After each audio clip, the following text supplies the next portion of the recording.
در دایره برنامه آموزشی اوید به پیشگیری حالت‌های فوق‌العاده و عاقبت‌های آن، کمیته حالت‌های فوق‌العاده و مدافع گراجدانی نزد حکومت جمهوری تاجیکستان در موافقه با وزارت معارف روز مدافع گراجدانی را در همه مؤسسه‌های تعلیمی راه‌اندازی نموده است. باید گفت که این چاره‌بینی در مؤسسه تحصیلات میانه عمومی رقم 14 ناحیه شهر نو به طور نمونوی با اشتراک راهبران مؤسسه‌های تعلیمی، آموزگاران ساحه و اشتراک به‌واسطه گروه نجات بخش کمیته حالت‌های فوق‌العاده و مدافع گراجدانی نزد حکومت جمهوری تاجیکستان برگزار گردید. نخست در صحن مؤسسه با اشتراک نمایندگان مقامات اجرایی حاکمیت دولتی ناحیه شهر نو جمع آمد برگزار گشته، معروضه‌های آموزگاران و نمایندگان ستاد اوید به حالت‌های فوق‌العاده و مدافع گراجدانی ناحیه در موضوع راه‌های حفظ خوانندگان در حالت‌های فوق‌العاده شنیده شد.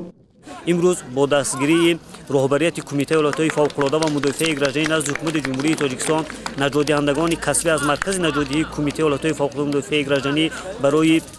بلند برداشتن سویه دانش و ملکه تمام آموزگاران و خوانندگان در اینجا نمایش‌های خود را نشان دادند و در آینده و باز هم خواهش می‌کنیم از همه که در حالت آمادگی داوی بهر برطرف نمودن آفت‌های طبیعی، بهر تمام حالت‌های فوق‌العاده خصوصیت‌های تکنولوژی هموقت آماده باشند.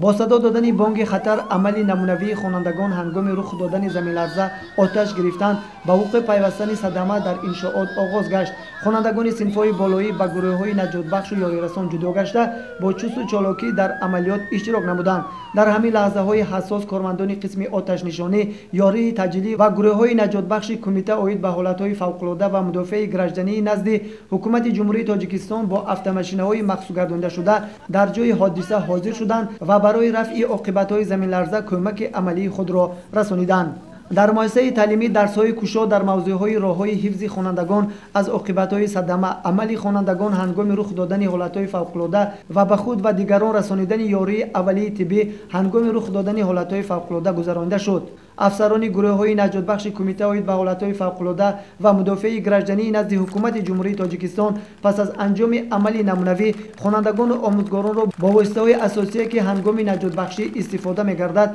از نزدیک شناس نمودند. از جانب ماموریت مکتب، شعبه معارف و ستاد اوید به حالت‌های فوق‌العاده و مدافع گراجدانی به بهترین اشتراکچیان افتخارنامه و تحفه‌های خاطروی تقدیم کرده شد. صابرجان سعیدوف، سیفالدین ابراهیموف، ناحیه شهر نو، جهان ما.